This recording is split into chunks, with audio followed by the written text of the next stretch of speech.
తల్లిదండ్రులు, దేవుని వాక్యము చెప్తుంది, బిడ్డలు యెహోవా ఇచ్చు బహుమానం అని పలకాలి, కానీ నువ్వు నాకు భారము అని పలకడము ఆపేయండి. దేవుడిచ్చిన బహుమానము ఆశీర్వదించబడుతుంది, దేవుడిచ్చిన బహుమానము వర్ధిల్లబడుతుంది, దేవుడిచ్చిన బహుమానము మంచిది అని పలకడం మొదలు పెట్టండి. మాట సెలవిస్తే దాని ప్రకారం అయిపోతుందా?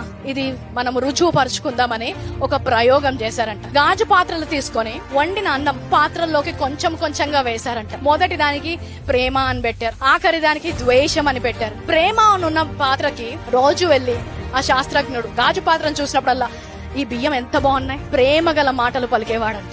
ద్వేషం అని ఉన్న గాజు పాత్రను చూసినప్పుడు దీన్ని ఎవ్వడు తినడు, నేను చూస్తేనే అసహ్యమే వస్తుంది అని ద్వేషపు మాటలు పలకడం మొదలు పెట్టాడు. 30వ రోజు నుంచి ఆయన ఒక మార్పు చూడడం మొదలు పెట్టాడంట. ఏ పాత్రతో అయితే ప్రేమగా మాట్లాడినప్పుడు ఆ అన్నము అలాగే తెల్లగా మంచి వాసన వస్తుందంట.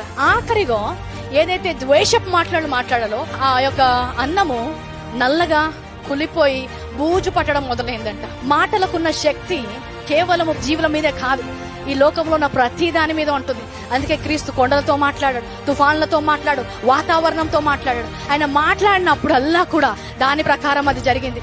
నీ జీవితాన్ని నేను సమకూర్చి మేలు చేస్తానని చెప్పిన దేవుడి వైపు చూసినప్పుడల్లా కూడా నా జీవితము సమకూర్చబడుతుందని పలకాలి.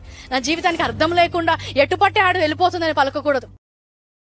Download ShareChat.